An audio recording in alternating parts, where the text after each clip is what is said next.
नमस्कार दोस्तों, मैं राजकुमार मौर्य प्रखर इंडिया यूट्यूब मंच पे आपका स्वागत है।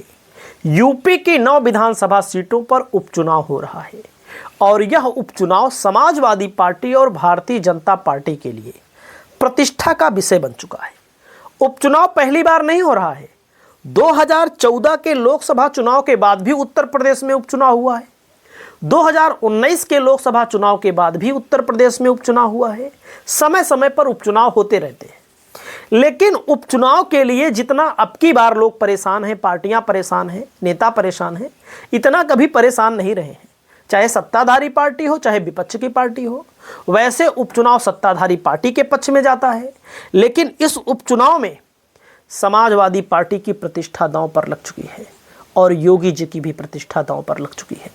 इसके लिए पूरी ताकत से ये लोग लड़ रहे हैं और इसके लिए समाजवादी पार्टी ने खैर विधानसभा सीट पर चारुकेन को प्रत्याशी बनाया है, जो बसपा से 2022 का विधानसभा चुनाव लड़ चुकी हैं और हार गई थी।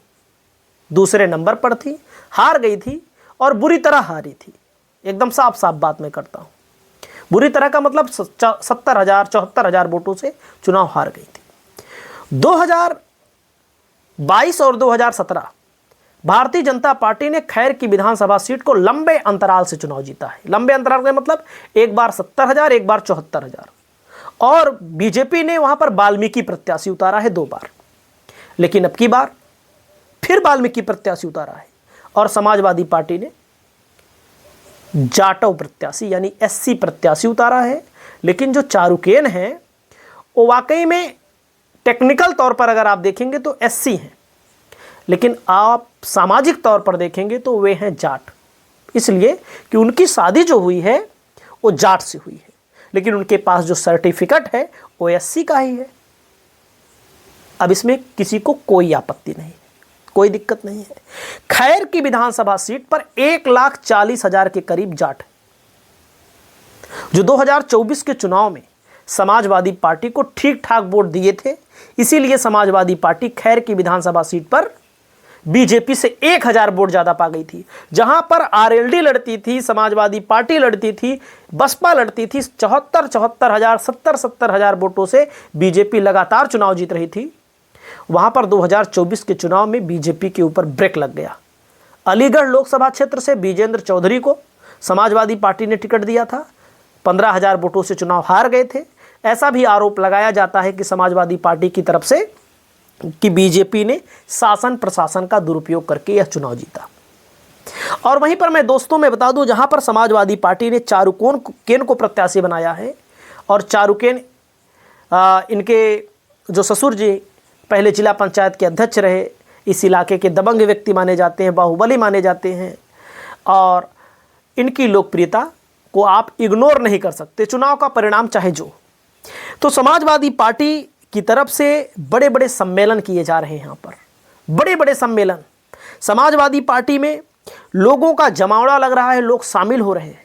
शामिल का मतलब जाट समाज के लोग अच्छी खासी संख्या में शामिल हो रहे हैं और पूरी भीड़ भाड़ दिख रही है। वहीं पर बीजेपी के जो सुरेंद्र दिलेर है, जिनके पिताजी कभी उत्तर प्रदेश सांसद थे, 2019 में जीते थे बागपत से भाजपा के टिकट पर। भाजपा ने टिकट नहीं दिया, बागपत की सीट को भाजपा ने अब की बार आरएलडी को दे दिया। उनकी मृत्यु हो गई, उनके बेटे सुरेंद्र दिलेर को टिकट दिया है। उनकी कुछ तस्वीरें आ रही हैं सोशल मीडिया पर, सब लोग, जो आपको मैं वीडियो के माध्यम से दिखा सकता हूं, जो खुद नीचे बैठे हैं। लेकिन ऐसा कहा जा रहा है कि समण समाज में सब कुर्सियों पर बैठे हैं, खाट पर बैठे हैं और उनको नीचे बैठाया गया है और हंसते हुए दिखाई दे रहे हैं। उनके पिताजी की भी हाल यही रही कि अपने साथ अपने हाथ में गिलास लेकर चलते थे, ऐसा बताया जाता है, लोग कहते हैं। तो मतलब कि एक तरह से वाल्मीकि प्रत्याशी बीजेपी ने भले दिया है, लेकिन बीजेपी के प्रत्याशी की स्थिति इतनी खराब है, खराब इसलिए सामाजिक दृष्टिकोण से, जहां पर आज लोग संविधान का पालन कर रहे हैं, बराबरी का हक है, वहीं पर 10 लोग खाट पर बैठे हों, कुर्सी पर बैठे हों और बीजेपी का प्रत्याशी नीचे बैठा है, तो एससी समाज में बहुत बुरा असर भी पड़ रहा है इसका।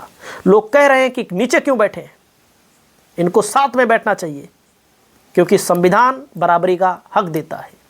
और वहीं पर दोस्तों खैर की सीट पर मैं आपको आंकड़ा बताना चाहता हूं कि यहाँ पर जाट सबसे ज़्यादा है, 1,40,000, और जो यहाँ पर दलित मतदाता है, दलित SC जाटव, जिसमें करीब 70,000 मतदाता है, 70,000 मतदाता, कम नहीं होता।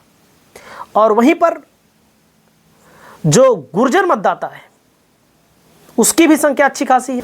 यहाँ पर मैं आपको बताना चाहता हूँ, सबसे ज़्यादा यहाँ पर जाट हैं, लगभग 1,40,000, ब्राह्मण 70,000 हैं, जाटव 70,000 हैं, SC अन्य वोटर जाटव के अलावा 1,00,000 हैं, वैश्य वोटर 35,000 हैं, और यहाँ पर मुस्लिम वोटर भी 35 से 40,000 हैं। तो आप ये समझिएगा एक बहुत बड़ा आंकड़ा है।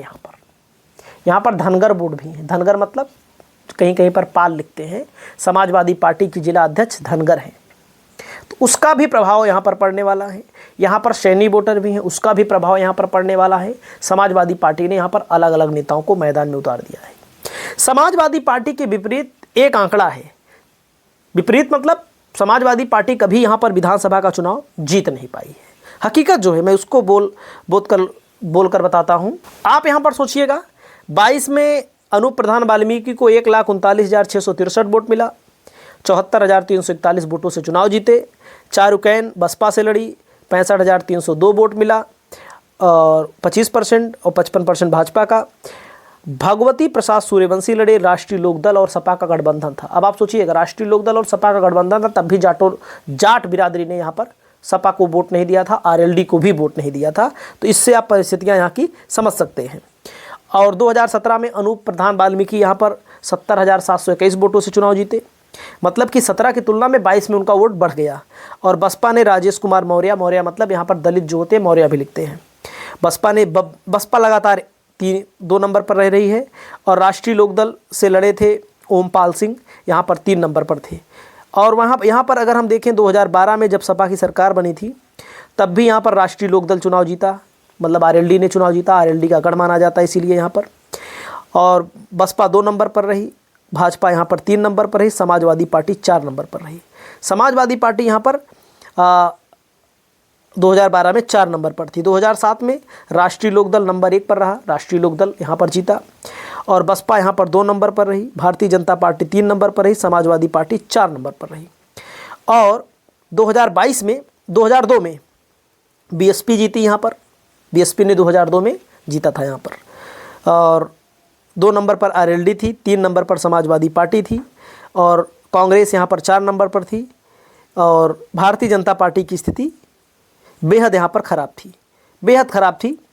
लेकिन 1996 में भारतीय जनता पार्टी ने जीता था यहाँ पर चुनाव, कांग्रेस 2 नंबर पर थी, समाजवादी पार्टी यहाँ पर 3 नंबर पर थी। तो समाजवादी पार्टी का इतिहास यहाँ पर ठीक नहीं है, इसीलिए इस सीट के बारे में सारा खेला प्रत्याशी के हाथ में है। 2024 का जो वोट मिला था, अगर वो वोट मिलता है तो सपा की जीत हो सकती है। लेकिन जिस तरह से माहौल बन रहा है, जिस तरह से लोग समाजवादी पार्टी की रैलियों में शामिल हो रहे हैं, जनसभाओं में शामिल हो रहे हैं, उससे भारतीय जनता पार्टी भी डरी हुई है इस सीट पर। भले बड़े बड़े अंतरों से चुनाव जीती है। बाकी आपकी जो राय हो, आप अपनी राय को बताइए। नमस्कार।